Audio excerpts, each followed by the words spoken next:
Welcome to this board review on toxicology and overdose, brought to you by Roadmap to Residency.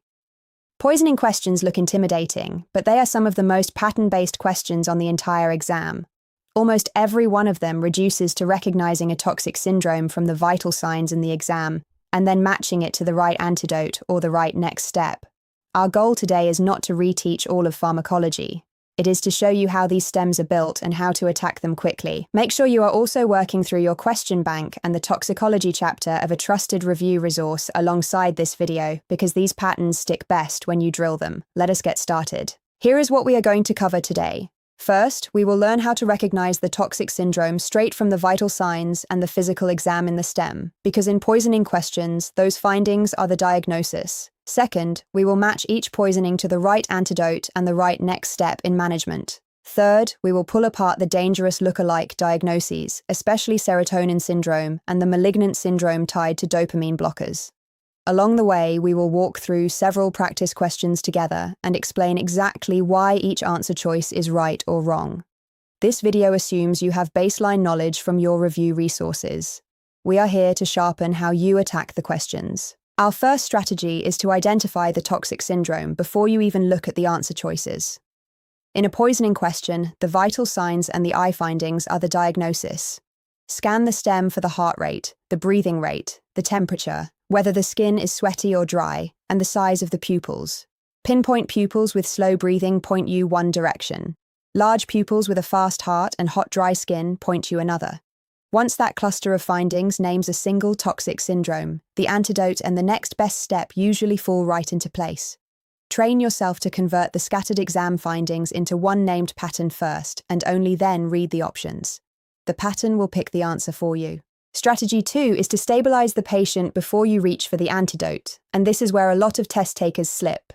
The fancy antidote is tempting, but if the patient is not protecting the airway or is barely breathing, supporting the airway and breathing comes first. In an unresponsive patient, checking the blood sugar is a cheap, fast, and high-yield early move that the test rewards. Then remember that the antidote is often not step 1.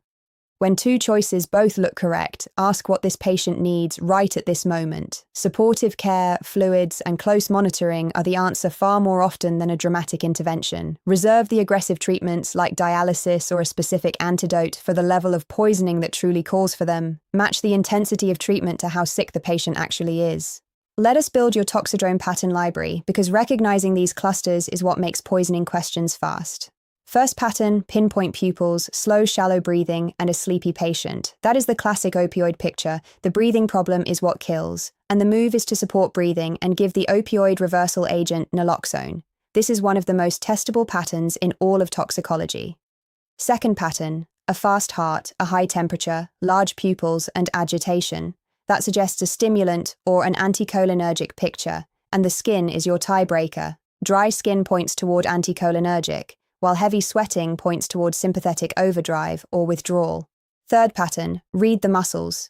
Brisk reflexes, clonus, and jerking that is worse in the legs suggest serotonin excess, while stiff, rigid, lead pipe muscles with a slower onset suggest the malignant syndrome tied to dopamine blockers. Always read the muscle exam before you choose. Let us work through our first practice question, and this one tests whether you treat early or wait. A 19-year-old woman is brought in 4 hours after swallowing a large bottle of acetaminophen in a suicide attempt. She feels nauseated, but here is the trap. Her vital signs and her physical exam are completely normal. A blood level drawn now plots above the treatment line on the standard nomogram, and her liver enzymes are still normal. The question asks for the most appropriate next step.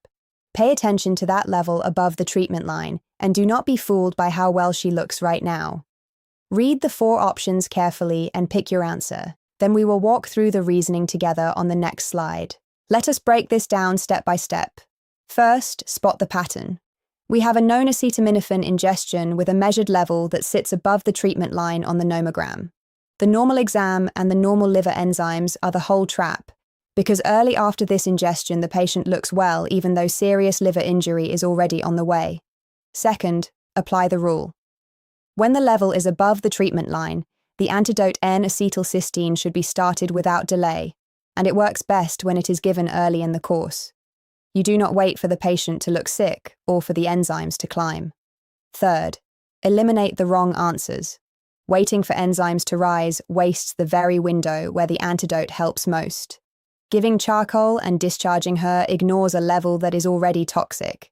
Outpatient follow-up sends home a patient who needs treatment right now. Each of those choices simply lets liver injury advance. The correct answer is to start intravenous N-acetylcysteine now. Here is our second practice question, and this one is a pure toxidrome recognition test. A 28-year-old man is found unresponsive at a party. His breathing is slow at 6 breaths per minute, his pupils are pinpoint, and there are fresh needle marks on his arm. His oxygen level is low and he barely responds to a sternal rub, and there is no other history available. The question asks for the most appropriate next step. The key here is to read the pupils and the breathing, recognize the toxic syndrome they describe, and resist the urge to start with a scan or a laboratory test. Pick your answer, and we will reason through every option on the next slide. Let us work through this answer. First, read the pupils and the breathing.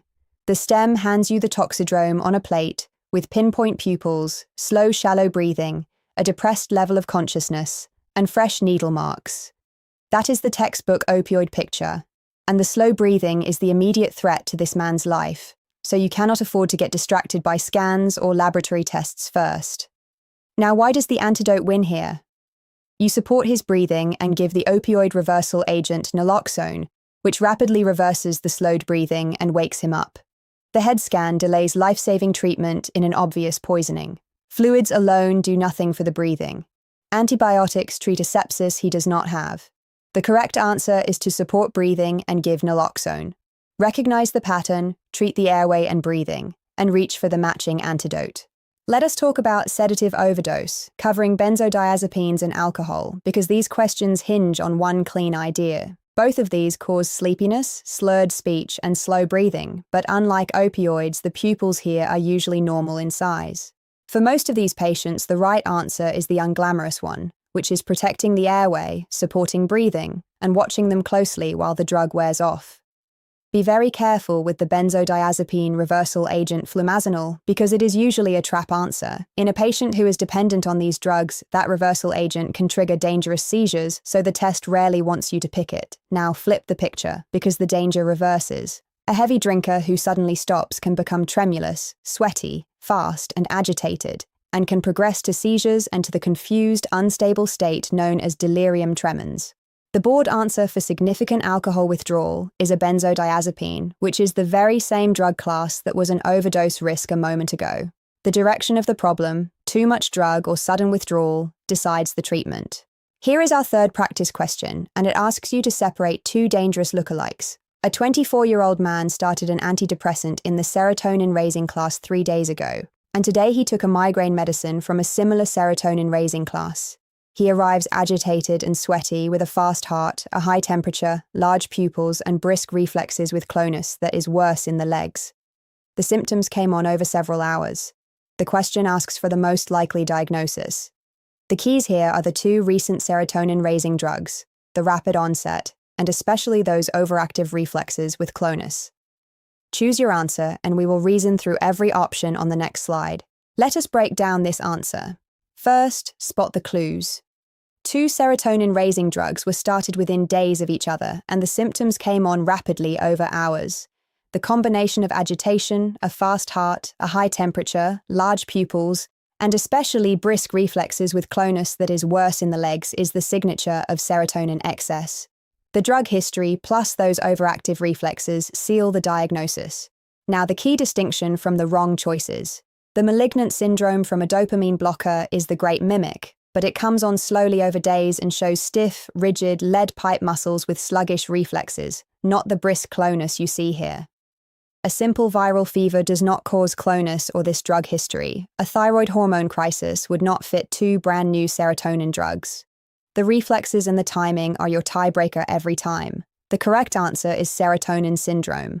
Here is the exam day pearl that ties all of toxicology together, and it is to let the antidote pairs pick the answer. So many poisoning questions reduced to a poison and its matching antidote. Opioids pair with naloxone. Acetaminophen pairs with N-acetylcysteine. Significant alcohol withdrawal pairs with a benzodiazepine. When the stem describes a toxidrome, The matching antidote is very often sitting right there in the answer list, waiting for you to recognize the pair.